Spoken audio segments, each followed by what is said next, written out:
Olá, visitante! Estamos agora no último espaço de nossa visita. Esta é a sala da imunização. Aqui você irá aprender um pouco sobre a história da vacinação e compreender por que é tão importante seguirmos corretamente as recomendações de vacinação do Ministério da Saúde. De uma forma geral, esta sala fecha um ciclo que iniciamos no primeiro espaço de nossa visita, a Sala do Consumidor. Podemos ver que meio ambiente e saúde são temas que estão intimamente ligados.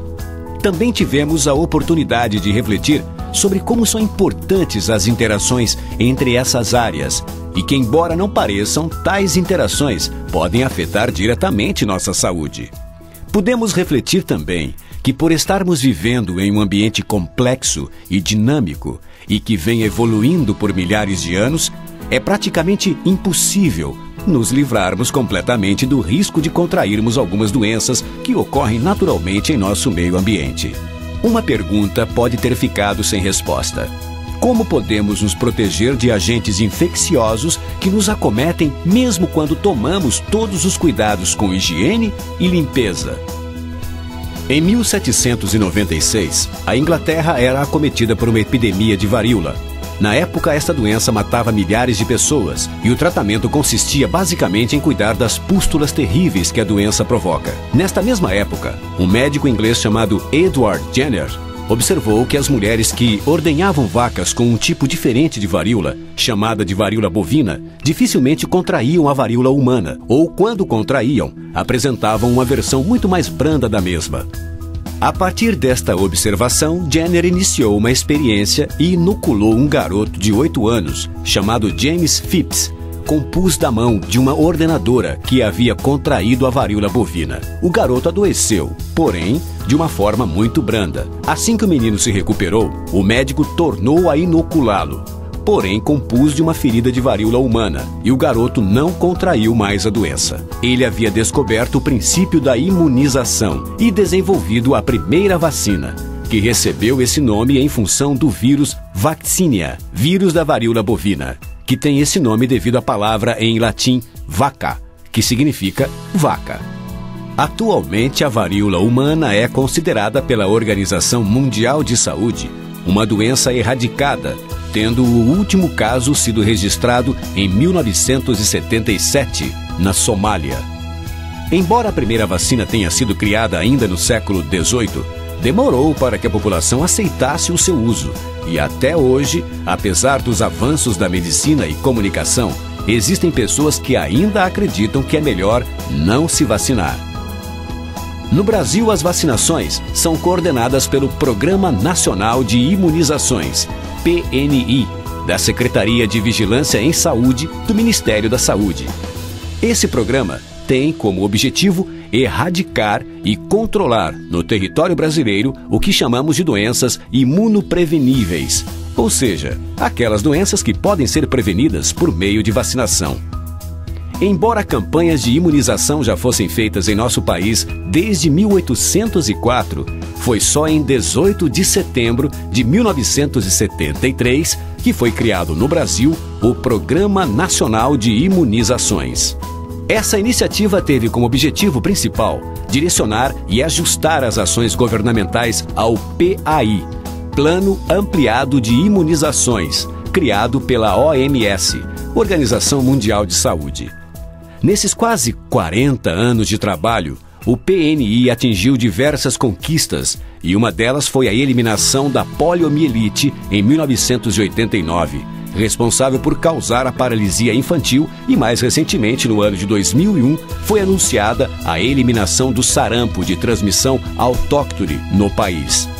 Isso significa que desde 2001 não existem mais casos de sarampo que foram contraídos no Brasil e transmitidos de pessoa para pessoa. Isso não significa que podemos parar de tomar vacinas. O sarampo, por exemplo, é uma doença que, embora seja considerada eliminada em nosso país, ainda não foi erradicada no mundo. Ou seja, é possível que pessoas no Brasil venham a ter sarampo devido a contaminações de pessoas oriundas de outros países. A esse tipo de contaminação denominamos de alóctones, que significa que vem de fora. A varíola humana, por sua vez, é uma doença considerada erradicada de nosso planeta, ou seja, em nenhum lugar do mundo existe mais esse vírus. Por ser uma doença que tem o ser humano como único hospedeiro e pelo fato de a imunização funcionar de forma muito eficiente, foi possível sua erradicação e, portanto, não é mais necessário que se façam campanhas de imunização para esse tipo de doença. Como você pode ter observado até aqui, o ambiente influencia muito no tipo de doenças que ocorrem num determinado local ou país. Além do ambiente, fatores como idade, sexo ou etnia podem favorecer que em um determinado grupo de pessoas ocorra com mais frequência determinadas enfermidades. Tomemos como exemplo o sarampo.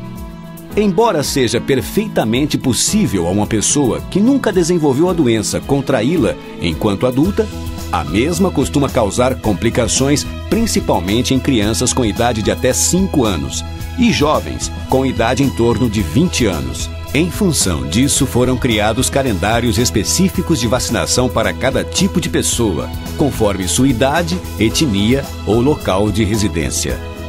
Os índios brasileiros, por exemplo, têm um calendário próprio de vacinação. Em julho de 2010, o PNI formalizou um calendário que contempla, além das vacinas de rotina do programa, a vacinação pentavalente, a pneumocócica 23 e varicela, a vacinação contra hepatite B e influenza, gripe, para todas as faixas etárias.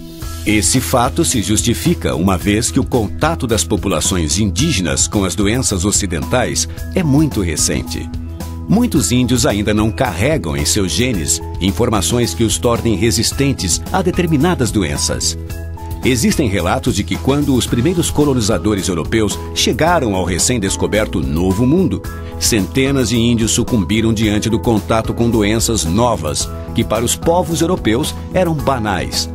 A estratégia de vacinação da população indígena brasileira é muito bem sucedida e ajuda a salvar centenas de vidas.